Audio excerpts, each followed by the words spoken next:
1,10,00,000 से ऊपर लोग जुड़ल बाटे। ई कैसे रहुआ उतना लोग के अट्रैक्टिव अपना ऊपर कर लेला बानी? मैं अपने गाने से की थी और मुझे पसंद किए सभी लोग, इसलिए मुझे फॉलो करते हैं सभी लोग। मैं गीत गाती हूँ, जो गीत गाती हूँ साफ़ सुथरा गाती हूँ, तो कहीं ना कहीं इसी वजह से मुझे सब लोग पसंद करते हैं और मुझे फॉलो किया है। अच्छा, हम देखले बानी कि रहुआ शुरू से लेकर अभी तक ले जौन पहनावा बाटे हमनी के सभ्यता भोजपुरी संस्कृति जौन बाटे एकदम माने पॉजिटिव रहुआ ड्रेस पहने या कोनो भी तरह के ना रहला, ई सब संस्कार के रहुआ के देला बा? पहले नंबर तो मुझे जैसे मैं पहनती हूँ मुझे वैसा ही कपड़ा पसंद है, और जो छोटा छोटा कपड़ा पहनते हैं वो मुझे पसंद ही नहीं है एक्चुअली।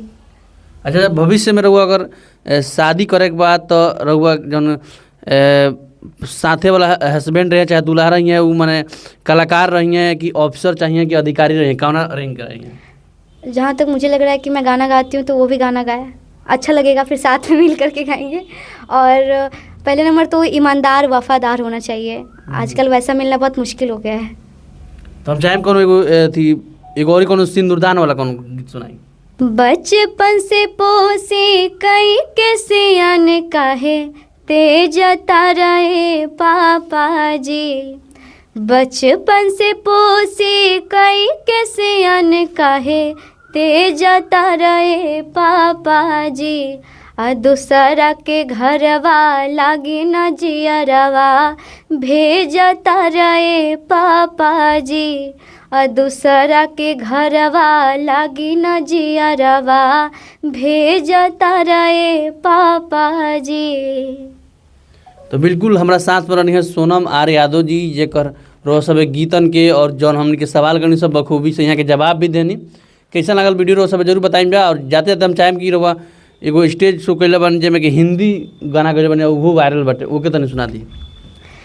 कजरा मोहब्बत वाला अखियों में ऐसा डाला, कजरा मोहब्बत वाला अखियों में ऐसा डाला, कजरे ने ले ली मेरी जान, हाय रे मैं तेरी कुर्बान, दुनिया है मेरे पीछे लेकिन मैं तेरे पीछे, अपना बना ले मेरी जान, हाय रे मैं तेरी कुर्बान, कजरा मोहब्बत वाला अखियों में ऐसा डाला। लास्ट में एगो माई खाती हो जाओ। माँ के दिल को कभी ना दुखाना, माँ के दिल को कभी ना दुखाना, माँ से चलता है सारा जमाना, माँ के दिल को कभी ना दुखाना, माँ से चलता है सारा जमाना, माँ से चलता है सारा